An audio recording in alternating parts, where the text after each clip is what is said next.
Welcome to Headlines. This is David Lichtenstein here in the Yeshiva Shalmaila. This week we have a wonderful program. Your therapist and your Rav. Who do you listen to if there is a disagreement? Additionally, when to go to a therapist and when to go to a Rav. And as part of this we will have, should Rabbonim be trained for things besides just psak? And which yeshivas do it, which don't. We're going to have a fascinating program. We're going to have a Reb Hershel Schachter, Yeshiva Rabbi Yitzchok Elchonon. We will have the preeminent psychologist in the Jewish world, therapist, Dr. David Pelcovitz. We will have Rabbi Larry Rothwaks. He's director of Rabbinics at YU on properly preparing Rabbonim. It's not just the Halacha. And we will have a rabbi who's both a Rav and a therapist, Rabbi Dr. Jonathan Schwartz from Elizabeth. So it should be a very interesting program. Next week, our topic will be Simcha. Is it overstated? We all want our children to be happy. Should that be the goal? We will have on Rabbi Yitzchok Jacobson, the great Chabad Mashpia. We will have Rabbi Kalman Goldschmidt, a Breslov Mashpia, who's been suffering from cancer for the last number of years, and he has taken no treatment except for Simcha. Interesting story.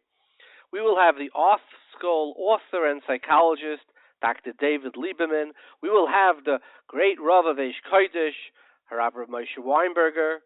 And then we will have a guest to be named later who will be our anti-Simcha. So that should be a very interesting program. Before we begin, I would like to say a little word on this week's Parsha. This week's Parsha sort of ends with Milchemes Amalek. And right before Milchemes Amalek, what does it talk about? Masa and Mariva, all the places where Klal Yisrael didn't get along with Kaviyachal. And what did they say? Hayesh Hashem b'kirbeinu im ayin. Vayikra Shem Hamakay Masu Mariva. Hayesh Hashem b'kirbeinu im ayin. I want to ask you a question. Is God in us, within us? You know, most heretics, most apikursim, we have unfortunately enough of them today. We have, Dickens and Hitchens and Dawkins and Harris, the Chulu. And their question, these atheists, their denial of Kaviyachal, the evolution, etc. We have here a different type of kfir. It says, Hayesh Hashem b'kirbeinu. And they were punished. They argued with Kaviyachal. Is God, what type of a kfir is it? Hayesh Hashem b'kirbeinu. And immediately precedes Amalek. Now here's another interesting thing. If you look at the whole Parsha, the Parsha starts in one direction, moves in a total different direction. The Parsha starts with, they're coming to the Milchama with the Mitzrim, and what does the Torah say? Hashem yilachem lachem v'atem tachrishon. You don't have to do anything. Hashem, God, will take care of everything. Right? Atem tachrishon. Do nothing. Comes to the midbar, what happens? The mun. Imagine you wake up in the morning, and instead of having to schlep to wherever you schlep to earn a living, the car, to the train, to the bus, to work, and come home exhausted, you wake up in the morning, and it's all there by your front step. If you was zoich, if not, you had to take a walk, and you picked it up, and it tasted any dream you had, it tasted like. So it was total, the absence of any avoida, the chet of Adam Arishan, B'zeyas HaPech is gone. It's just everything's taking care of you. And how does the Parsha end? After all the Nisyanis, it says, Tzei v'hi lachem ba'amalek. What happened? It started with Hashem yilachem lachem. It started with the man. And here it goes to Tzei v'hi lachem. Go do your best. Kashayarim Moshe Yadeh, the more he raised his hand, V'gavar Yisrael, and if he put down his hand, V'gavar Amalek, and V'yidei Moshe Kvedim, all that work was exhausting, and they had to support him. So which way is it supposed to be? Is it supposed to be Hashem Yilachem Lachem? So let me share with you a thought. We spoke about in the last weeks how the story of this week's Parsha, of these week's Parsha, the Mate, in this week's Parsha, what does it say? Neteis yadcha alayam. Just lift the mata, right? Pick up the mata, and it will split the sea. So Harei Mesmatcha, in the Teis Yad Chalayim, right? What did this mata represent? So he said the mata represented Rabbi Shalom telling Moshe, Ma ze biyadcha? What do you have? What powers do you have? Are you adequately using your power? This was in response to Moshe saying, when Rabbi Shalom asks them to beguile Klal Yisrael, the long-suffering nation, what did he say? Mi anoichi ki elech al parai. And then he asks him again. He says, Hey, nani kvad peh varals fasayim, kvad loshen varals fasayim. What does Moshe say? Shlach na biyad tishlach. I can't. I'm incapable. And Rabbi Shalom says, look at your hand. Mazeh biyadcha. You do have power. Look at the Jews. They're so incredibly productive. You know, of the Nobel Prize winners in the world, the Jews have won 22% of them. They represent 0.02% of the world's population. According to Wikipedia, that means we carry more than 100 times our weight. So what does that mean? If you look at yourself in the mirror and you say, look, I'm Jewish.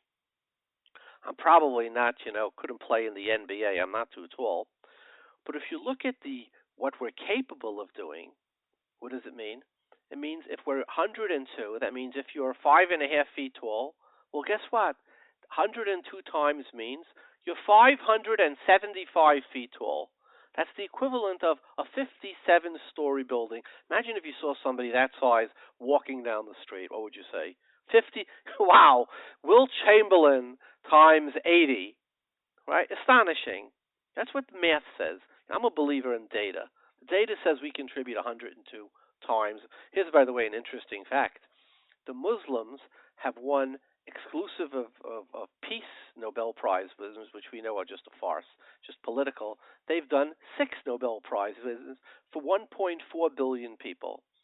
That means they contribute 1/32 of their weight. The Jews contribute 102 times their stature. So sometimes I worry about, Rabbi Shalom, how could Eretz Yisrael, surrounded by 1 billion Muslims? And today I just did the math on the back of a napkin, that for the Muslims to contribute as many Nobel Prize winners as Jews, so they contribute 1/32 of their weight. The Jews are 102. To reach a mathematical equality, there would have to be 43 billion Muslims in the world. 43 billion Muslims, a world that has, 6.5 to 7 billion people. Quite an astonishing. So at least in that sense, Baruch Hashem. But let's go back to our time. So what are we saying? Rabbi Hashem says, don't look at the tremendous kayach. Ma ze biyadcha, Moshe Rabbeinu. You say you're nothing, and I say no. I say, look at the great Jewish people, what you're going to accomplish. So the beginning of Geula is recognizing how great you are and how much. And here's an incredible lashon from Reb Tzaddik HaKayin in the Tzidkas HaTzadik in Eis Kuftan Dalet. He says, Kishem shetzarich adam lahamin b'Hashem yisparach, kach tzarich akarchach lahamin ba'atzmai. A person has to believe. Ratzaloymar sheyesh laHashem yisparach esik imay. The Rabbi Shalom has given you a mission, a purpose, and the tools to do it. The she'einenu poyel batal. That's what the Reb Tzaddik writes. The Sfasemes in many places. I'll put Marsamara Makaimis in Parshas Kairach. He says, on the Posekim Eina Nili Mili, he says every person was Kol Adam Nivra L'Sakein Davar Meyuchad. Every person was supposed to She'ein Acher Yachel L'Sakein. Everybody has their own unique mission. And by Klal Yisrael, we see it 102 times. That's what the math says. That's what Wikipedia says. The data says. So the Torah tells us that there are 2 different types of kfiris. And by the way, I'll put many other Mara Makaimis up for this, about the munah that a person is supposed to have in their own from Reb Chaim. Reb Chaim said, Adam bi kar v'lo yavin nimshol kebehemes nidvu. Reb Chaim said, you know when a person is like a behema? When he doesn't recognize his own value. Adam bi kar. He doesn't recognize the incredible kayach of a yid. So let's go back to our parsha. What is avdus? When Moshe Rabbeinu doesn't recognize what he has in his hands. So the first step out of avdus, it's Hashem yilachem lachem va'atem tacharishon. The next step, the food, comes from Shemayim. You don't have to do anything. You're a helpless little baby. You're a slave. And then Klal Yisrael asked the question, Hayesh Hashem b'kirbeinu. And we said, wait, that's a strange kfira. They should have said Hayesh Hashem. But the Torah is Megawel that there's another type of heresy. You know what that is? There's one heretic who says, I don't believe in God. And the Torah here says there's another type of heretic. You know what that is? God doesn't believe in me. Hayesh Hashem b'kirbeinu. Does God really believe in us? Is he part of us? That's just as great as a heresy as I don't believe in God, is God doesn't believe in me. So what does the Ishbitzer say? Right after this comes the Parsha of Amalek. Hashem said, you know what? Till now you were slaves, but we're going towards Yetzias Mitzrayim. You have to abandon Hashem Yilachem Lachem Vatem Tachrishan. Abandon the man. You have to abandon the lack of belief. And you know what you have to do? Say v'hilachem Amalek. Recognize the power of the matzah. Recognize the incredible 102 multiple that if you're Jewish you have to put after your name. I'm not 5 feet tall. I'm 510 feet tall. Like the Sfasema says, everybody was brought here to be Mesakin something. There's a kfira of Hayesh Hashem b'kirbeinu. If you say God doesn't believe in me and I don't have a purpose, that is a type of heresy. It is a type of kfira. And that is something in this week's Parsha, how are we supposed to be Mesakin it? Say v'yilachem b'Amalek. Believe in yourself. Believe in what you can accomplish. B'haya kasha yorim Moshe. Lift up your hands. See what you could do. Message of this week's Parsha. Let's go to our wonderful guests. We're going to start with Rabbi Hershel Schachter. We'll move on from there. We have the great honor of having us on the phone, Rabbi Hershel Schachter. He's the Rosh Yeshiva of Rabbi Yitzchok Elchonon. He's also, a noted speaker, Posek, and he's the halachic advisor for Kosherwith for the OU. Welcome to the Rosh Yeshiva. Thank you. So, today, Das Torah is a very frequently used word on everything. It's Das Torah, it's Das Torah. So, and it's used sort of like it's absolute. And my question is, can Das Torah make a mistake? Can a Rav make a mistake? He says a hashkafa psak or opinion about something. Is Das Torah sort of immutable, or could it be wrong? No, immutability, that's only by the Catholics. They believe that the Pope can never make a mistake. By us, we can conceive. We have Parsha Nechumash of Paralam Dovashal Tzibur, where Halacha can imagine the entire Bezna Godel making a mistake. All 71 members give the wrong psak. And the Reva Tzibur follows them. The whole din only applies if it was a unanimous vote. So we have such a possibility on our books. I don't know if it ever happened. I don't know if there ever was historically a parallel Dovashal Tzibur, but we can imagine such a thing. It's not immutable. Look, an opinion about hashkafa is also halacha. There's halacha what you're allowed to do, what you're not allowed to do. There's halacha what you're allowed to think, you're not allowed to think. So hashkafa is also halacha, but no human being is beyond making a mistake. Everyone can make a mistake. Moshe Rabbeinu made a mistake. If the Rav says something that's it's not an area where he has expertise. Where I live, there was a fellow. He opened up a restaurant and it was doing very badly. And I said, "Why did you open in that location?" He said, "My Rebbe told me to open in that location." Is Das Torah extend to areas where we had to open up a restaurant is not necessarily a Rebbe's field of expertise. So where does Das Torah extend to? Where doesn't it extend to? Where do you say, wait, that's not what Das Torah is meant to be used for? How would the Rav be magna it? Das Torah applies to opening a restaurant also, but it applies in the same way if you have a shayla on a chicken. So the Rav can't paskin the shayla long distance. He has to look at the broken leg to see if it's a treifa. You can't paskin on a mara, whether it's a maratoh or a maratomi, unless you look at it. You can't paskin by the telephone. You have to see the mara. So here also you have to understand business, you have to understand restaurants, you have to understand neighborhoods. Same thing shidduchim. You ask the Rebbe should have married his girl. That's a shayla halacha, whether you should marry the girl.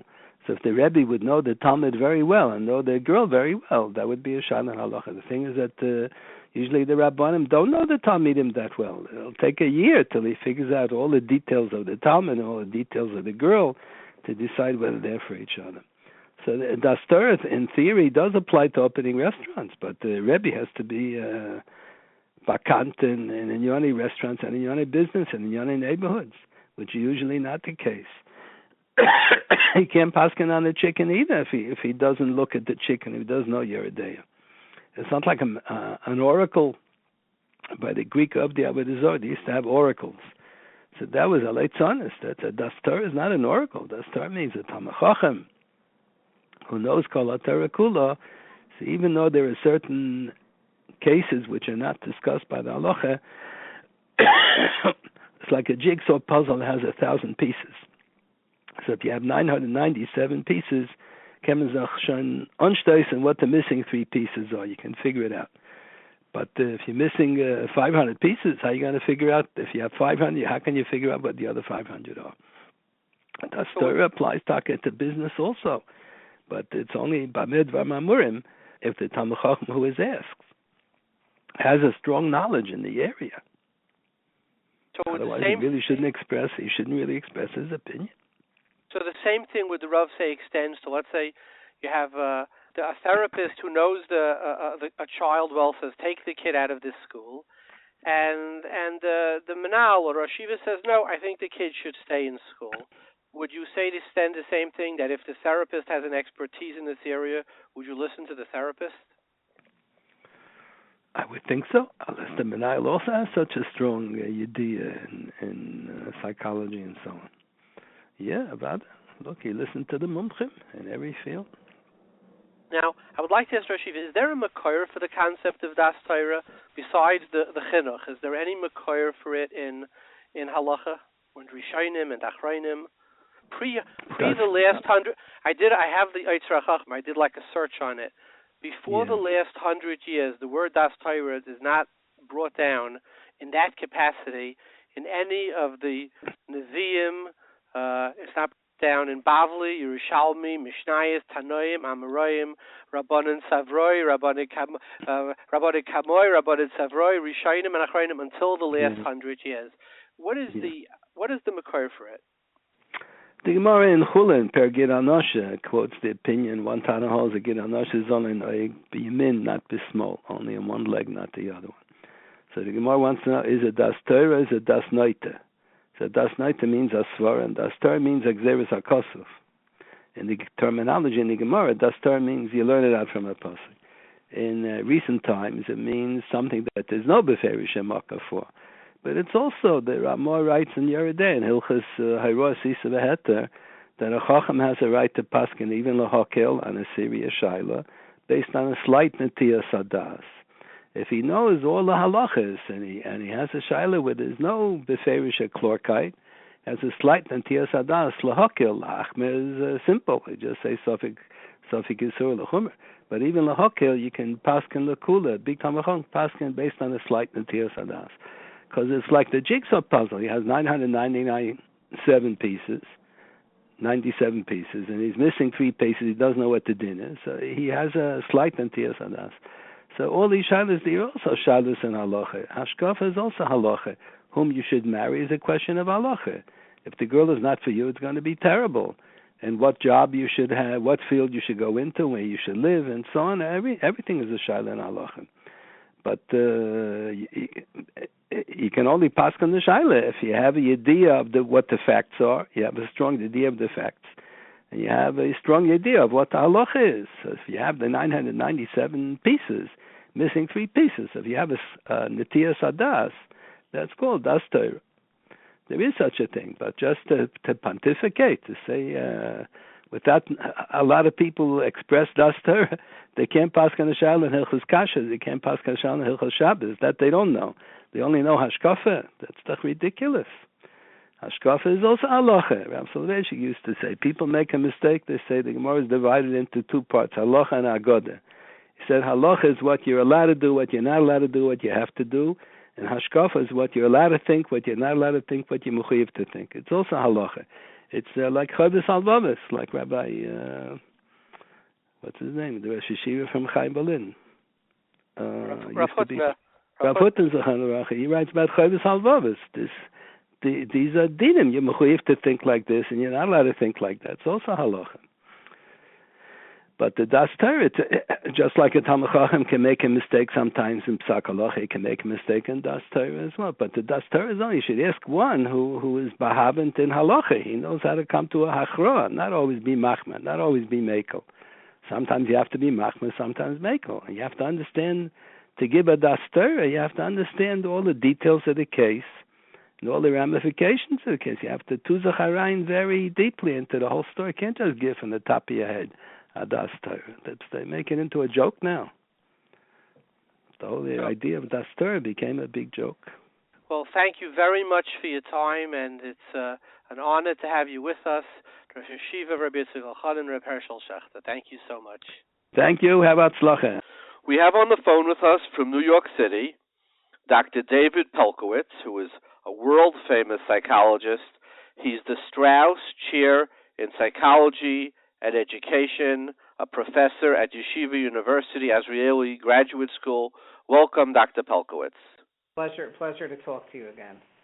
So, Dr. Pelcovitz, I understand that you are tasked with training Rabbonim in the part of the jobs that is not necessarily, Gemara, Rashi, Tosfos, Rambam, Rashba, Daled Chalkei Shulchan Aruch, but I guess we could call it the fifth Shulchan Aruch. How would you define your goal? Right. I think that puts it right on target. I think that depending on the shul, certain Rabbonim tell me that fully 50% of their time is spent when people in their shul and Balbatim come to them and talk to them about problems ranging from marital issues to histories of abuse to struggles with depression or anxiety or bipolar illness, and it must be incredibly stressful to deal with that without having any kind of formal training whatsoever to get them ready. Now, Dr. Pelcovitz, why do you think it needs training? Like why couldn't somebody who's a logical, bright person who learned for many years and now he has to deal with any one of the issues you just mentioned, and he just uses his best Chavez Das, make believe it was a difficult Tosfos, right? Why is training necessary? Yeah, okay. That's getting right to the heart of it. Let me share with you a study and a vignette from yesterday first. Yesterday we had Dr. Norman Blumenthal come to our class. This is the advanced guys taking Pastoral Psychology 3, the third course, and do death notification, which is basically something that one wouldn't even think you need to be prepared for, but how do you prepare a Rav for death notification? At times, it's the Rav who's called on to let somebody know that there was a tragedy and that somebody in their family was killed in an accident or there's been a fire. And very often, Rabbonim are pulled into that. And Dr. Blumenthal reviewed the very specific steps to take on how to do it right and how to do it wrong. He has probably more experience with this than almost anybody around. He's dealt with it hundreds and hundreds of times through his work at OHEL and before that at Chai Lifeline. And one of the studies he presented was actually a series of studies that show that when the professionals who do death notification, like clergy or like doctors or like other professionals, when they're prepared on how to do it, the recipients adjust much better to the sudden tragedy. So on their end, they feel more helped. And on the end of the Rav, he feels more prepared. And just on that level alone, and we did role plays. We have professional actors come in, and this professional actor who we use a lot did some role plays with a couple of the Smicha students volunteered to role play. It was incredibly powerful, and they made mistakes. They made serious mistakes in role playing a death notification, But Dr. Blumenthal was able to gently point out to them how to do it differently the next time. And then afterwards, we have a group where we talk about the emotional reaction on them. And it was a very powerful meeting because many of the guys talked about how upsetting it is to them, but how they now know and feel prepared for dealing with such a tragedy. Dr. Pelcovitz, give me an example. Give our audience an example. I understand it was a few-hour class, but a very wrong thing that could be said as opposed to the right way to say it. Sure. So the way Norman explained it, he says that what all the research shows is that you can't beat around the bush. You have to be direct, and you have to, the art is knowing how to gradually break the news while at the same time allowing people to express their shock and to deal with it according to whatever their style is. The mistakes that people make are sometimes just themselves being so upset that they can't give the proper kind of comfort, or it might be being so vague about what happened that the person on the receiving end of the news doesn't even realize that they just lost a relative. There are a lot of things that people do when they're not prepared for this that greatly increase the pain of the family member who lost somebody. And the research seems to show that even their longer-term adjustment is somewhat impacted by how competently the Rav handled the death notification. That's just one example. This particular smicha student, he, I guess, was so overwhelmed with the whole role play that he was able to follow step by step what Dr. Blumenthal said, but he was so frozen by it that he wasn't able to then move ahead and help with making practical arrangements. So very common sense things, like you're saying, but that's how they learn. And he was incredibly open to learning the way to do it. So you just give it, Dr. Pelcovitz, give us another example or two of different things you teach in your class to prepare Rabbonim for dealing with the other part of being a Rav.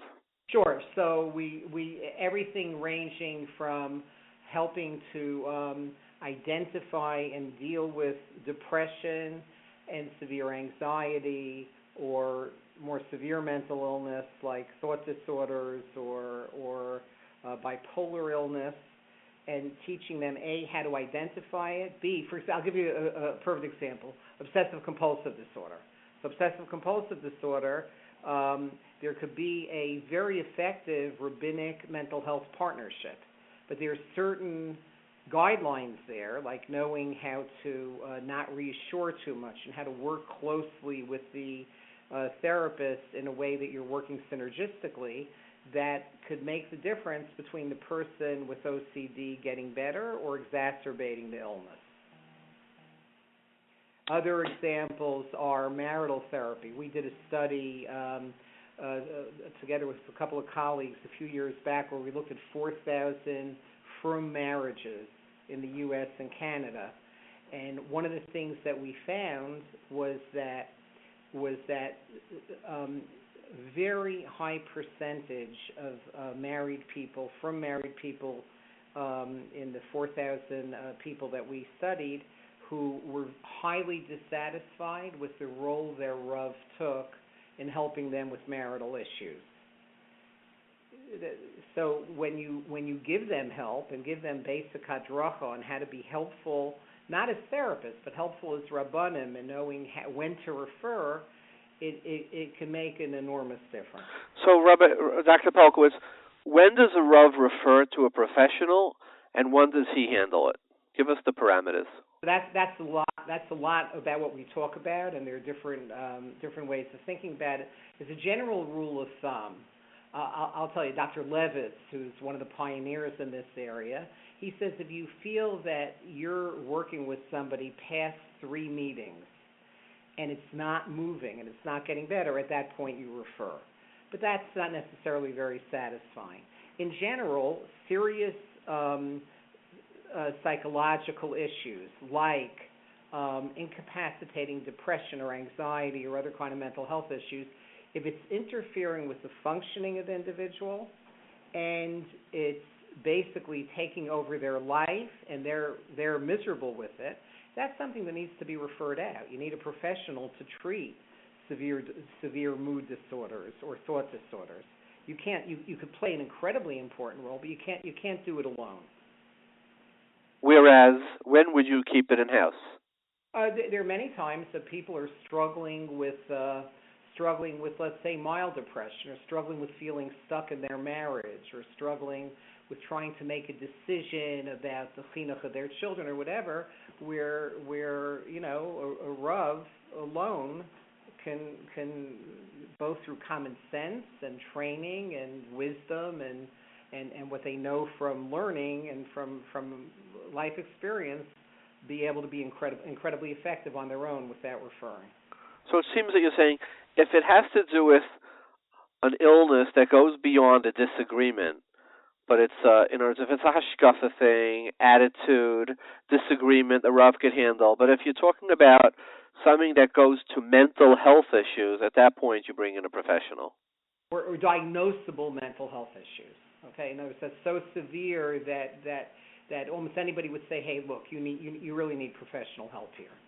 And again, usually the questions we ask is do you have major impairments in your ability to work, and your ability to be close to people, and your ability to enjoy life? The answer to any of those three questions is yes, I'm having major impairment. Then it needs at the very least a consultation with a professional. Dr. Pelcovitz, marriage is a very complicated thing. I imagine even marriage therapists, there are probably, I imagine there's many who aren't good, right, who've studied it their whole lives. Marriage is complicated. Why would you assume that because a really bright, red-cheeked, scrubby-eyed, fresh 30 or 28-year-old guy who has smicha could deal with, marital issues which are so complex? Like, what standing does he have? I mean, would you send a young person like this into a nuclear reactor to diagnose a problem? Would you send him into a football game to, tell you what formation to run against some defense? I mean, what authority do these young people have to be crude about it, mixing their noses into such sensitive area? Okay, couldn't have said it better myself. And by the way, of even trained marital therapists, of all the kinds of therapy people do, there's the highest rate of dissatisfaction with marital therapists because of the complexity even for professionals. But when you compare the satisfaction with marital therapists to satisfaction with Rabbonim, much higher satisfaction with marital therapists, okay? And you're right. But there might be some basic crisis intervention approaches that a Rav could give by bringing the wisdom of Torah, by bringing the wisdom of whatever relationship he has with these people, and maybe sharing some basics, but then very quickly referring if it turns out that this is a more serious issue.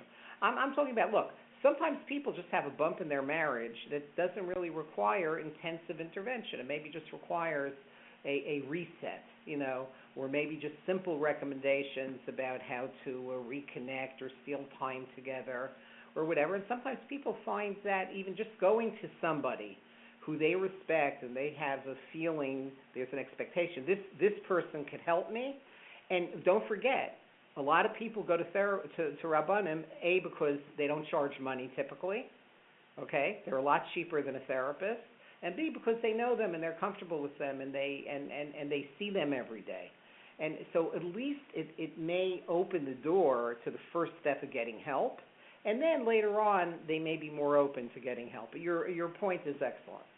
You're saying it's almost together of daiga belev ish asichena lacherim, and sometimes a third party who is a ben Torah, who does have proper ashkafis, could just help. I mean, it'd be a good listening ear and provide guidance. But certainly, would you agree that for more complicated, longer-lasting marital discord, a professional is probably needed? 100%. Let me share with you a story, Dr. Pelcovitz. Please. They say there was, I don't know if it's an apocryphal story or not, but they say this young Yeshiva graduate, 28 years old, got a job. He got a stella in some out-of-town community. And he's 1 week on the job, and there's a knock on the door. Yeah, there's a couple. They're married for 6 months, and they're fighting, and they want to get divorced. And he brings them into the living room. This guy doesn't have a clue what to do. And he's listening to them, basically yelling at each other.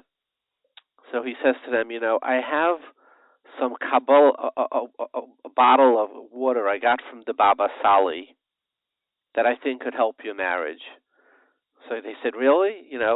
The Baba Sali, he tells them he was a big makobel. He brings a bottle of water back from the refrigerator. He says, these are the instructions on this water. He said, you keep it in the refrigerator. Before you want to say anything bad to your spouse, you have to take the water, put it in a pot, and bring it to a boil. After it boils, then you could turn around and say what you wanted to say. And this holy water somehow is supposed to help. And he gave them the bottle, and sure enough, their marriage got better. So people started coming to this fellow all the time for the holy water from the Baba Sali for their marriage. That's the end of the story. Okay. It reminds me of, you know what? But that's a perfect example of how sometimes a simple common sense intervention, when the marriage is into trouble, can make a difference. I always talk about Baruch Ber Leibowitz's hat, or Baruch Ber Leibowitz, a communist. He had a special anger hat. And whenever he found himself losing his temper at either a member of his family or one of his Talmidim, he would run home, rummage through his closet, find his special anger hat, put it on, and then he'd be able to talk to them from a place of greater calmness. And that's often very helpful, just to be able to have a step-back response. It's superficial, but sometimes that's just the trick, So I can see it. So, Dr. Paul, give us one more example of where you train, you train Rabbonim to, through difficult situations. How to handle what, let's say, actually, we have two questions for you. First, tell us one more, and then I would like to ask you, what did Rabbonim do the first 2,000 years before they had your program? So, right. Okay, those are two questions. Give us another example and then answer that question, okay? Yeah, okay, fine. So in terms of another example of what we talk about, things like conflict resolution. We talk about, what I think is very important, self-care, how to understand these issues in their life. So, for example, in talking about marriage, the guys take a workshop in Dr. Gottman's approach to marriage for their own marriage, not because they have a problem, but just because when they understand how these issues play out in their own life, they have the added wisdom to know how to do that kind of crisis intervention. Conflict resolution in terms of machlokas between different factions of the shul. Just some basic kinds of techniques on difficult conversations and different religious differences. What happens when a member of the family becomes either much more frum or much less frum? At-risk kids. I could go through. Wow, that's a very powerful, dealing with families that have different levels of frumkeit and all the politics. How do you go about it? Yeah. By the way, you should be. If you're looking for another topic for a show, I think it would be a great topic for a show. Because I don't know of any family. Anytime I speak about this, I don't know of any family that doesn't struggle with this at least a little bit, because it's part of life. Our children aren't us, and then how do you deal with that? And how do you deal with it in a way that doesn't make it worse? It's a real challenge, and Rabbonim are often pulled into that. Okay, continue. What else? Give us one more topic that's a great topic. One more topic, okay. So we do. What do Rabbonim struggle with the most? What's the single largest struggle a Rav will have, untrained Rav will have? I think young Rabbonim with serious life-threatening illness, either, especially in a child, they struggle with that a lot. Child abuse is very difficult because it's very hard to deal with when it's a member of your kahila. It's very hard to see it and to look at it. So in general, dealing with trauma is very hard, and sometimes even a little bit of training can help them understand the impact on them. And that's why we spend a lot of time with the guys talking about the impact on them. Now, do you speak about when there's infidelity in families, who Rav's obligation is to? Yes. Who would you say? You do. We do. We have some specific lectures on infidelity and role plays on infidelity. You know, as I'm talking to you about this, I'm getting depressed. Because? A lot of sorrows out there. Yeah. So, Dr. Pelcovitz, what did we do the first few thousand years before they started training Rabbonim in this, what we would call these mostly for the most part non-halachic. There is an element of halacha, but just practical how to break a bad news to somebody. What did we do before that? How did Rabbonim survive the first 2,000 years? So I think a lot of common sense. Okay, and some people just have a hush for this, and they could do it, and they're great. They just know how. We all know people like that who are interpersonally and in terms of just their ability to connect, and their caring, and their genuineness, and their empathy. That's 90% of it. Is those three ingredients: genuineness, empathy, and warmth. And being able to be there at their side to be nosei bolam chavero. That's enough. It's just that I think the world's become more complicated now. The demands have become more complicated. In previous generations, what digital challenges have done to our children, and pornography, and all the other ways that the world and women actively working outside of the home, so that there's no longer clear demarcations of who does what. It's a more complicated world, and I think the big thing that shifted from generations ago is expectation. Rabbonim are viewed as filling that role. I don't know if that was the case. Look, you know much better than I do. When you look at the shilas and shuvas going back over the millennia, okay, do you find that people were coming to Rabbonim with what were essentially pastoral psychology questions? You don't see much of it in Chuvas Farim, but that could very well be because the Chuvas were written for halachic purposes, for posterity, and there's, one person's personal psychological issues may have not risen to the level where they would include it. I hear.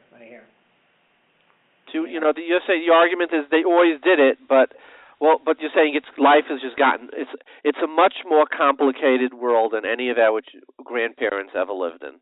Right. So, and I think that's the big difference. Now, do other yeshivas have this? Do you know if Lakewood or Mir or any of the other big yeshivas in the world do this? Not to my knowledge. It's very possible other yeshivas are doing it, and I just don't know about it. Of course, going to the, more to the left, Chovevei does it very intensively. The Ner Yisrael, Rabbi Howard at Ner Yisrael, does it kind of unofficially. They know he's doing it, and I think they like that he's doing it, but he does it privately out of his shul. And he has, he gives the guys that kind of support because he sees the need. Being out of the front lines, Rabbi Howard sees the need, and he does it. But Ner Yisrael doesn't do it outside of the unofficial program of Rabbi Howard. And frankly, I'm just not aware of what other yeshivas might be doing. Well, Dr. Pelcovitz, thank you so much for your time. As always, it's very educational, enlightening listening to you. A pleasure talking to you. Kalta, bye-bye. We have on the phone with us from Elizabeth, New Jersey, Rabbi Dr. Jonathan Schwartz. He's a musmach of Rabbi Elchonon. He's the clinical director of the Center of Anxiety Relief. He has smicha for Rabbi Hershel Schachter. Welcome, Rabbi Schwartz. How are you? Thank you very much for having me, Reb David. How are you? So, Rabbi Schwartz, if you have a conflict between a Rav and a therapist, Give us, being both a Rav and a therapist, so you wear both hats. And I would ask you, give us an example of a conflict where a Rav and a therapist can have a conflict, and then the step two is, how would you suggest you deal with it? Could you give us an example of where a Rav would say one thing, a therapist would say another thing? I'm sure you've come across that. 1,000 times. First things first, when it comes to a matter of halacha, without a doubt, the halacha has to be designed by the Rav. The Rav has to be able to be there and paskin shilos. There's no question about that. But that said, there are a number of times where a Rav sometimes will offer information and offer a psak based on what he knows, and that's not always the correct basis of facts. So let me give you a for instance, and I refer you, of course, there are tshuvas. I was looking for it a minute ago from Rav Hanan Afalo, the Dayan in Bat Yam. He wrote an 8-volume series called Charles Tshuvas Asher Hanan. It's available on Hebrew books, where he actually deals with this issue in a beautiful, long tshuva. And he surprisingly suggested that a person needs to follow the therapist and face to the Rav, almost. That said, let's use a classic example where it might come up. Let's say, for instance, I had a shot a couple of months ago from a student of mine. Student says to me that she's working with a Rav in a particular situation in regard to obsessive-compulsive disorder. Very often, and almost always, we insist that when we work with obsessive-compulsive disorder, we insist that the therapist work with a Rav or a spiritual counselor, whoever happens to be the spiritual guidance for the patient. Otherwise, the therapy is not going to work. So in this particular instance, the Rav who was chosen, who was not the family Rav, but the patient's Rav, offered a position.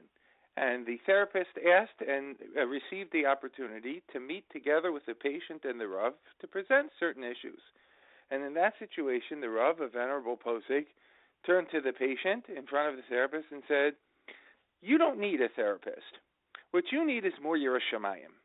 And so what we're going to do is you and I are going to work on the Yiras Shamayim in that situation, and we're going to get past your situation." So the therapist, who happens to be wait, student, but could you, Rabbi Schwartz? Mm-hmm. It's too opaque. Give us like a case, like okay. Try to just okay. Make it, Okay. It's too hypothetical. It's too hypothetical. You know what I mean? Okay. I'll give you some more simpler cases, but I just what they're talking about. Like, what's Yiras Shamayim about? What? The young woman was having trouble washing the Tilas Yadayim in the morning. She was having trouble doing it in under a set period of time. She was davening for 6 hours a day, right? Shachos would take her 3.5 hours a day. Mincha would take her an hour and a half. Marav even longer. And it was just out of control, and the repetition was going on and on and on. The therapist wanted to go in and put limitations on the tefillah. Put time frames on the tefillah, which happens to be a very common approach to dealing with the OCD. Create a different responsibility so the patient is not stuck thinking about the obsessive thoughts. Maybe I didn't say this right. Maybe I did say this right. And so she worked with the Rav, and the Rav said, I can't tell somebody who has kavana in tefillah to daven less or to daven to the clock. And so in that situation, the therapist asked for an opportunity to meet with the Rav together with the patient in order to discuss the issue outright. And the Rav at that point in time said, again, I can't tell you not to daven to the clock, but I don't think that that's the way it goes. You need to build your Yiras Shamayim. You work with me. Don't listen to your therapist. And you work with me, and I'll help you through your situation. The therapist was upset, called me for a consultation. What do I do? And again, since it's so important for us to be able to work with the Rav, we didn't want to do anything to create a situation where there's a distrust. And so therefore, we waited a couple of weeks working together with the Rav's guidelines. And at some point, the Rav was brought back into the situation to meet and watched a video that the patient had taken of watching the girl daven. And the Rav was shown this video and was asked, is this correct?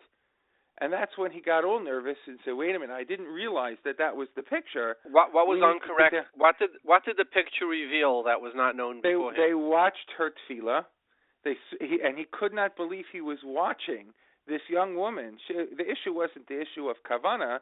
She was just repeating the words, Atah, Atah, Atah, Hashem, Hashem, Hashem, Elokeinu melech haolam, Baruch Atah Hashem Elokeinu melech haolam, Baruch Atah Hashem Elokeinu melech haolam, etc. Over and over. But the Rav didn't even begin to fathom when he answered that shaila the first time that this was the extent of the OCD. Could not believe it. And so this was one of those instances where initially there was a conflict, where Rabbonim, they look at the shaila presented before them. The patient said, "Look, I'm having an issue with tefillah. My therapist says I should daven to the clock. The Rav is there to play a role to paskin a shaila, and so therefore he says, look, how's a tfilaso keva ain't tfilaso tachanonim." And so he says, no, you shouldn't listen to such a therapist. There are other instances where the therapists sometimes make a mistake. I had a chaver who reached out to me, a very, very bright young Talmid Chacham, who asked me, is it normal in the course of therapy to tell a patient to curse? I said, I didn't understand the shaila. He says, well, this is the situation, and what do I think about it? I said, I'm sorry, I don't think that fits the protocols of therapy. To tell a patient that he must curse, that's a use of nivel pez, is just not part of what we do in life. Wouldn't make somebody go ahead and go in that position. So yes, conflicts exist at times on initial presentation, but when a therapist knows what he's doing, and when a Rav is aware of what's going on, and is aware of the intricacy of the treatment, together with the intricacies of the halachic issues that come together, it's very, very possible for the two to work together. In fact, it's highly recommended mishnei tzadadim. Now, can you think of times when a Rav and a therapist were not able to see eye to eye, either in shalom bayis or in chinuch or in parenting or in mental health, where there was just a deadlock? The Rav and the therapist saw differently. Yes, there have been a number of times in terms of marriage where the issues were that way. I've seen it in marital cases. I've heard about it in marital cases where the Rav says, look, either it goes this way or it's the highway. And the therapist says, look, I can't go and make that declaration outright. Sometimes I think it's important for the couple to be able to not disclose everything all at one time, and what the husband or the wife is doing away from the scene is not the best thing in the world, but the couple has to learn to trust itself. There are shilas where that's happened, where it's been give us an example. So the husband's a Kohen. The wife is Mizana. She didn't disclose that she was Mizana. There were issues that came up in that regard, and the husband and wife went for marital treatment at that point in time. The therapist says, I think we can make it through. I think we'll be able to proceed, and I think that although you disclose that you had committed adultery, it'll be good for the marriage. The Rav, of course, turns around and says, if you disclose that you committed adultery, right, how is the husband supposed to live with you? Assuming, that the husband is aware and the husband believes and this is the truth and that's the way things go. Couple can't stay together in such a situation. I think there was a long conference where Rav David Cohen Shalita actually addressed some of these issues, and it was an eye-opening conference for me to hear it, aside from the therapist side and aside from the Psak Halacha side. So going back a number of years ago, in those situations, we have to be very careful. We're dealing with lives and families and all sorts of other issues that come into play, and it's very important for the teamwork to work together. There are disagreements in terms of kibbud av va'em. Should a child be able to disclose and say whatever the child wants to the parent? From a therapeutic side, there are certain therapeutic modalities that insist that a child should absolutely always say whatever the child thinks to the parent. I know a number of Rabbonim who will turn around and very strongly disagree with that. So the perspective of kibbud av va'em that has to come into play. And again, in these situations, sometimes hachacham einav barosha, we have to figure out how and where and to whom we are sending people to go for treatment. Interesting. What is your position when you think that it's therapeutic for the boy to be able to speak to his parents in a way that's not derech eretz stick? whereas on the other hand you have kibbutz. What would you do in such a situation? Well, first of all, I don't always think that that's the way it should be. I think that there is a way and a time and a place to figure out how to speak. Like I used with the first example, with my students' example, I always am of the opinion, at least in my experience, both as a Rav and as a therapist, that there's a right way for people to sit together and talk together. There's just a proper formula, and sometimes what I would do in such a situation is try to create the environment whereby tough things can be brought to the table, but with a sense of respect and dignity. But Posek talk about it. There are issues that have been brought. There are essays that even the Nefesh group, the group of mental health Orthodox therapists, have put together, and writings that they've put out in this regard. And again, I believe it's possible. And in the course of my work, I've always found the situation to be such whereby a means is there to be done, or to have a psak halacha from the posek that I am working with that it's not necessary. There are extreme cases, abuse cases, etc., where perhaps the psak, and there, of course, rabbinic guidance is invaluable as to how to proceed, and in those situations, we know which way to go. So, can you think of an example? I mean, what I'm taking away from you is that with transparency, in your experience, the Rabbonim and the therapists usually work things out. Can you think of an example where there's an immutable conflict and you was left scratching your head with what to do? Or where you've heard such a shayla, not where it's necessarily happened to you, but where you've Baruch Hashem, I have never run into the situation on a personal level. Where I've seen it happen is often the situation where sometimes therapists, again, it's usually a question in those situations where a therapist is very stuck in his background or her background and not willing to understand, or where the Rav is not aware of the situation and not willing to work within the process. So often it's a question of education on one side or the other to figure out where the other person is coming from. That's just been my own personal experience. So but there are situations, where indeed it can happen, where issues will come up. Again, issues in terms of marriage, issues in terms of divorce, where halacha is halacha, and that's just the way it is. And therapists may not necessarily walk in the same line. And therapists might encourage marriages to be continued. Let's say we have a couple that is intermarried, right? And they're involved in marital conflict. And they come to you, the therapist, and they ask you to please help them resolve the conflict. The marriage is an intermarriage. Halachically, I don't know how we're supposed to get around the situation. The tenet of the process of dealing with a couple on the other side of it is that they're here to look for assistance to put their marriage back together. I can't see how a Rav is going to be able to somehow manage to marry that situation together, and I can't see how a therapist is going to be able to put the family together without putting the family apart. And it's just a simple conflict of values. It's our Torah Hakdosha versus a situation and the ethics code of the particular branch of therapy that the therapist practices. It's just it's a conflict. They exist. So what does a Rav do? And if a couple were to come to you and they're intermarried, and you know that by extending the marriage you're basically being misayel dvar avera, what would you do in such a case? What would a therapist do in such a case? So often I think the therapists will often excuse themselves. They will remove themselves from the situation.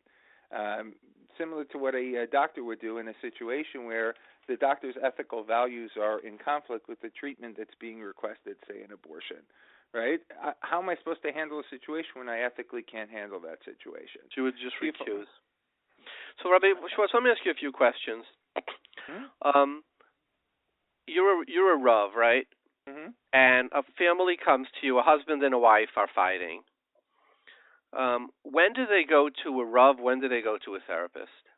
Okay, excellent question. So it's funny. I'm here in Elizabeth. Baruch Hashem, I work with 4 other Rabbonim, two of whom, the 3 of us work together for the Rav Ha'ir, which is a unique situation in Elizabeth. We all work for Rav Elazar Meir Tait Shlita. when we were each hired, it happens to be all three of us are mental health professionals, and when we were each hired, we were each warned that in town we are here as Rabbonim. We don't take patients from the entire Kehillah. So if somebody, we will refer outside. Very often people will ask us, but you're a Rav. Why don't you just see me as a Rav? And again, not from our own town. People from the outside will say, well, I'll come and become a part of your shul, and then I'll just come and see you as a Rav. Ironically, I remind them that in general, I feel that once a Rav is in over his head, or he doesn't have time for a situation, or he doesn't know the boundaries that need to exist in a particular case, or he doesn't understand his role, he should refer. When I was growing up, I was training for Abanas. One of the lessons that I learned came from Dr. Pelcovitz's father, Rabbi Pelcovitz in the White Shul. His rule was, you always refer. You always refer. You're a Rav.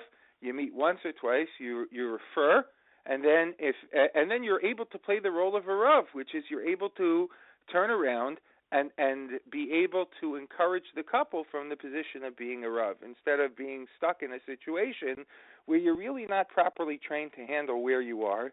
You're out of your role if you think you're playing therapist, and instead what you do is you play the role of Rav, both for the couple and also for the extended family, to keep the shalom and to be able to answer the shilas and to be able to encourage the sides to work towards an amicable solution, whatever that amicable solution happens to be.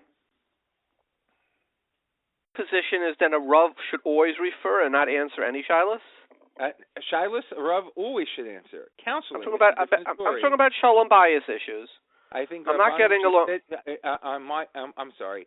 In my situation, what I would say to somebody who's having a problem with shalom bias, first of all, you can meet 2-3 times, but once you feel that the particular issue is taking up a tremendous amount of time, that is to say that the Rav feels that all of a sudden he's navigating every single disagreement between the couple, and he feels he's not trained to deal with all those issues. He's in over his head. He's probably not functioning as a Rav anymore. So you're saying that up to 2 or 3 times a Rav should respond? If he feels that he's able to play a role, he can meet and try to identify the issues and for whom the best approach would be for the couple. But Dr. Rabbi, what a person has an experience.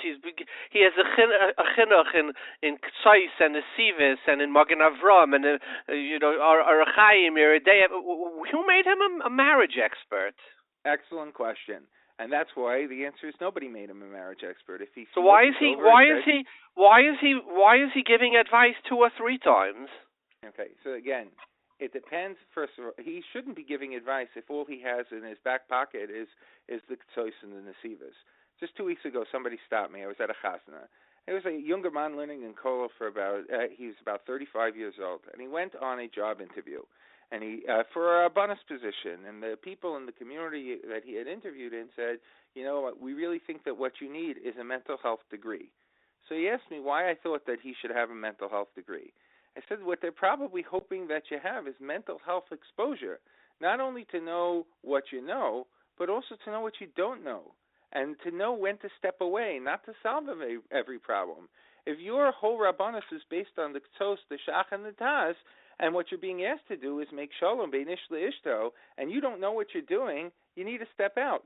When I trained in Yeshiva, they, in addition to the Ktsos and the Nesivas and the Shach and the Taz, they also sat us down and taught us certain basic understandings about how couples disagree, what resources are out there in the community, how a couple should go ahead and approach, how a Rav and what a Rav's role should be, and those things were included as part of the curriculum that supplemented the main part of the learning that we did, which was the Eredeya and the Hilchos Shabbos and the Eruvin and all the other parts that went into my smicha.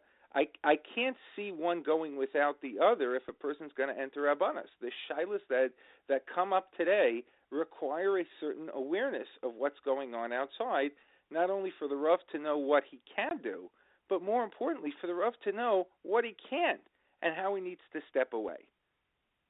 Thank you so much, Rabbi Schwartz. All the best. Bye-bye. We have on the phone with us Rabbi Rothwaks, who's the Rav of Congregation Beis Aaron in Teaneck. He's also the Director of Professional Rabbinic at Yeshiva Rabbi Yitzchok Elchonon. Welcome, Rabbi Rothwaks.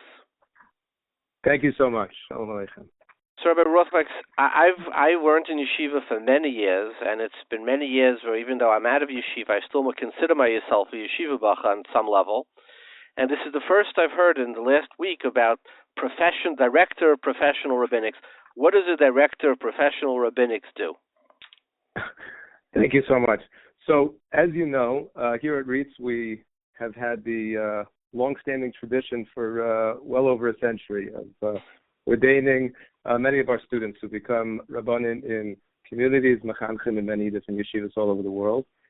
Needless to say, Rabbonim have to fill many different roles in their positions. First and foremost, the Rabbi is a teacher, a source of inspiration to his students and constituents, a Halacha advisor, a mentor. And obviously the most effective way to prepare for these roles is by committing to an intensive immersion in Torah study over the course of many years. And obviously that is at the core of our program and of our entire value system here at Yeshiva. We have, in addition, classes in practical rabbinics, which at the very least, first and foremost, help our students prepare for different, I'll call them professional aspects of the job, which includes knowing how to properly officiate at a life cycle event. It's true that a Rav has to be fluent, needless to say, in Hilchos Avelos, but there are many aspects of officiating in Levaya which are not necessarily found in Shulchan Aruch, even in the Schachter, just to know how to interact with, a funeral director and to know some of the issues that sometimes come up in terms of scheduling and making arrangements, understanding the ins and outs of a Bezdin process. So these are some examples of the practical aspects of rabbinics that we seek to highlight.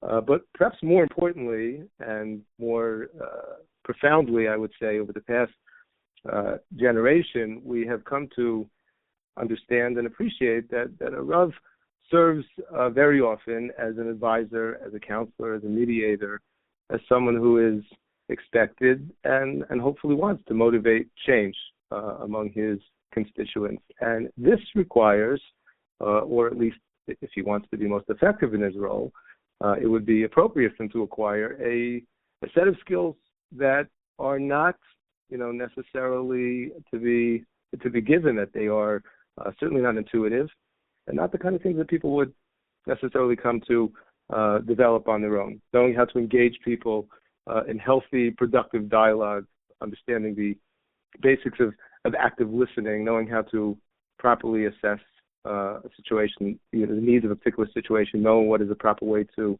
make informed and responsible referrals for different services, mental health referrals, legal referrals, financial referrals. And finally, we want our rabbis to be as prepared for the challenges that they will experience, anything that they will likely encounter out there.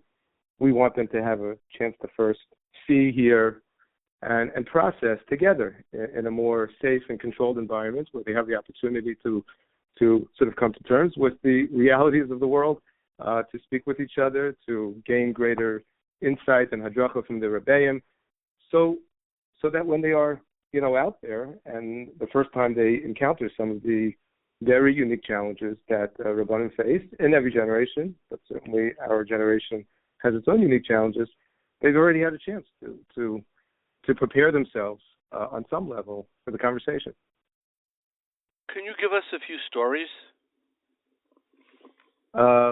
Just be more specific. I'm happy to. So, like where somebody could have really said the wrong thing, or maybe somebody did say the wrong thing and got into a lot of hot water, and you said, "Wait, this is how you should have handled it." Give Absolutely. us like where the tire met the road. Thank you. So one of the techniques and set of skills that we really try to spend a lot of time with our students is to understand the way to properly receive and to listen to people who are dealing with different challenges and struggles. And one of the great difficulties, and I think it's a tendency that we all have, is to be judgmental.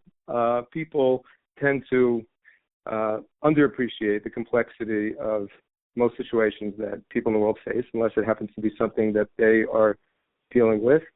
and therefore do not necessarily support their constituents in the way that they really should and need to. So, I'll just give an example that I'm sure you can relate to. If a couple comes to see their rabbi and they're concerned about one of their children that is, no longer observant. So it goes without saying that this is something that could be a source of great pain and frustration for this couple and for the rabbi as well. Sometimes they'll come in because they're feeling very guilty. They're feeling that they went wrong. There were decisions that they made and things that they did and things that they didn't do. And they're somehow responsible for this particular challenge that they face. Now, it could very well be that is so. But as you know, because I know that you've touched on, this issue in a number of your shows already, that it is a very complex issue. And the reality is that Rabbonim need to be completely secure and comfortable with the position that there are times that we as parents could do everything right, and still, for a whole myriad of reasons, a child will not at the moment be as committed to the lifestyle that the parent, has hoped that child would adopt. And so therefore, when this couple comes to the rabbi has to first and foremost listen to them and understand how to properly receive them and be able not just to convince them that he is not being judgmental, but truly not to be judgmental in that way, and to be able to support them. It just happens to be this past week, it's fresh in my mind, a completely different issue, but just, you asked me for a story. One of the classes that I have the opportunity to co-teach is called Advanced Pastoral Counseling and Crisis Intervention, and this is for our fourth-year pulpit students, and we are really focusing very intensively on the different techniques that are involved in rabbinic pastoral counseling. So it happened to be that the topic of this past week was on death notification. So I started the class. I was not the one presenting on the topic. It was Dr. Norman Blumenthal, who's really a mumche in this regard, and somebody who's really known throughout the community as being the one who's dispatched to any community when they're dealing with a major crisis. And I had said to the students that twice in my rabbinical career, I had the very difficult but very sacred task of having to inform someone that a member of their family who was not sick was in no way, expected to die anytime soon, had suddenly died. The first time I had such an experience was about 14 years ago, and the second time was about 5 months ago. So the first time, I used my intuition to guide me through a very, very difficult situation, and I did the best I could. And I obviously sat down with them, and I tried to reassure them that everything would be okay. And I spoke about the concept of neshama, and that, life and death are very relative terms, and tried to, like I said, using the best intuition that I could draw upon at that moment to guide them through that moment. And who had died? Which family member had died? In that particular case, it was a father who had passed away at a relatively young age. So he left, teenage children, actually a couple of children who were younger than that. Now, a year ago, almost about a year ago from now, I attended this very same class that I'm just telling you that we were reviewing with a new set of students this year, and Dr. Blumenthal presented on the mechanics and the technique of how to do a death notification. There's a whole code around it. I mean, it's not, we're not the only ones who deal with this issue. There are literally books, hundreds of pages that are devoted to the topic. I don't know that a person has to be a Bucky in all hundreds of pages, but there are things that you do and things that you don't do. There are things that you should expect will happen and have to know how to deal with it. So I was, I had this opportunity to be sort of retrained, if you will, or I would say actually trained for the first time about a year ago. And then this past summer, once again, I had, you can't prepare for these moments. I had to tell someone that his brother had passed away at a very young age, and the approach was completely different. I was prepared in a way that I wasn't before, and I had to really stop myself from acting on pure intuition and to understand how it was important to sit down with this person and to say the words, "Your brother died." And there's a tendency, I'm using this as an example, that a lot of people in this situation will not say those words. They'll say something terrible has happened. When someone that you're very close with has passed away, but they're in a better place right now. And and try to do anything they can to sort of buffer the impact of that message. But aren't we taught that there's a benefit to buffering an impact? It's very counterintuitive what you're saying. Right. So it's a very good point. I probably should note at this point that I am not a psychologist, and I'm someone who, is not, trained or qualified in a clinical end to explain why it is important that a message like that be delivered in such a way. But for the moment, let's assume I'm going to sort of trust the experts on this. And the way it was explained to us is that, there are different stages of obviously grief. We're not even up to a grieving stage at this point. This is about informing somebody that the world has completely changed forever. And there's a way to do it and a way not to. And there's a tendency that people have in this situation to actually doubt what you're saying. In fact, I was told, and I learned that more often than not, when people are informed of a death notification and it's unexpected, they will say, "How do you know?" and "Are you sure?" Which is a little bit bizarre when you think about it, but that's actually a very common reaction. That's coming from a place of complete and total shock and disbelief, and it's not helpful. It's not cathartic for that individual just to be able to communicate the message in a very clear and effective way if they think that if you're being vague.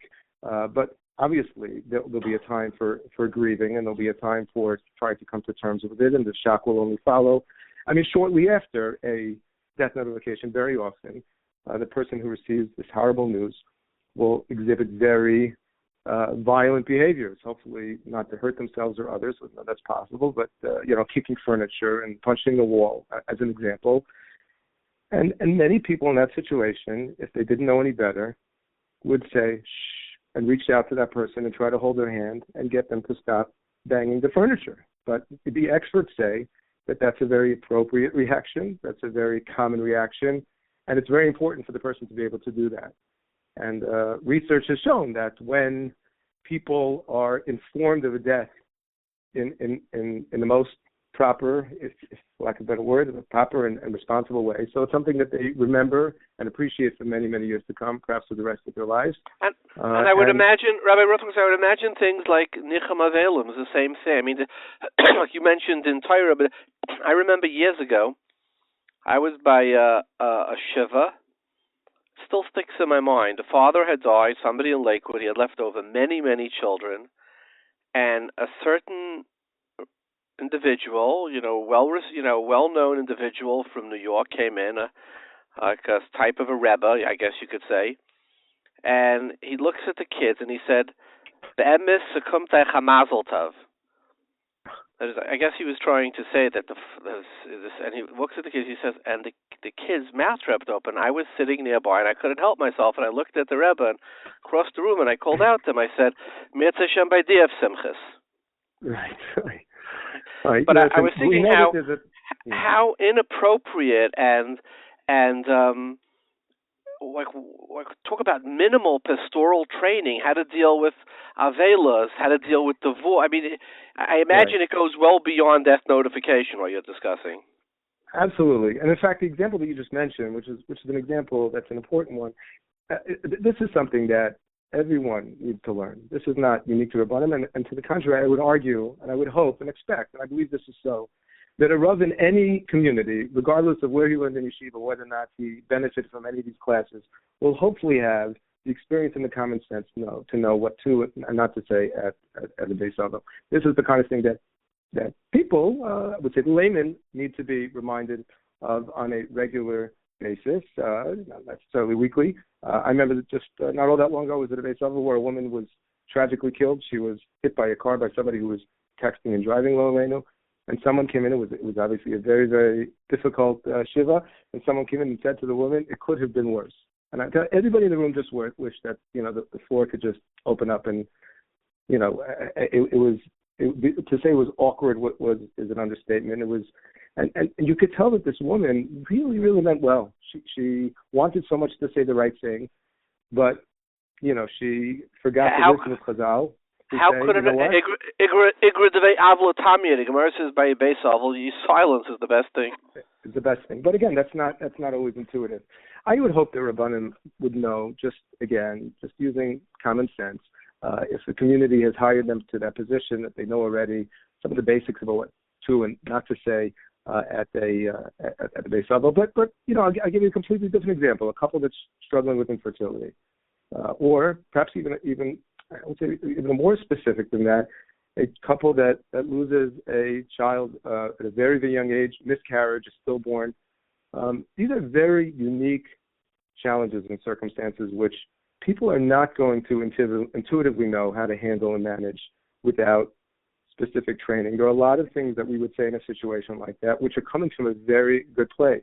And even Rabbonim, again, very possibly with a lot of experience, but do not understand, cannot appreciate, because, thankfully they haven't had to experience what it means to experience a miscarriage or the birth of a stillborn baby, and to know how parents very often need to experience that and the sort of support that they can use, and that which could be helpful and that which could not be helpful. I'll give you another example. I could literally, speak for hours and hours on this. Eating disorders, which happens to be a topic that is, sort of near and dear to me on many levels, something that I've spent a lot of time researching, thinking about, and trying to help individuals with. I can tell you that there are many very well-meaning rabbis, and really, I mean well-meaning, and I know this because I was one of them, who will counsel individuals or members of families who have individuals with eating disorders, and with the best of intentions say all of the wrong things.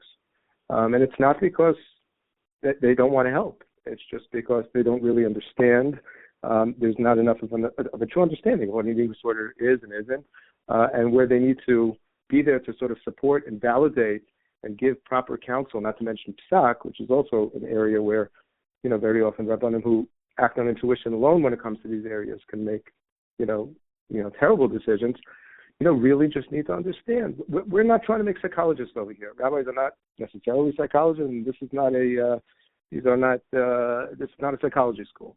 But this is about giving rabbis the basic skills necessary to be able to handle these situations. And there's a whole other area where we focus, and I'll mention this as well, and that is to enable our students to come to appreciate their own experience, both on the personal level and the professional level as a rabbi.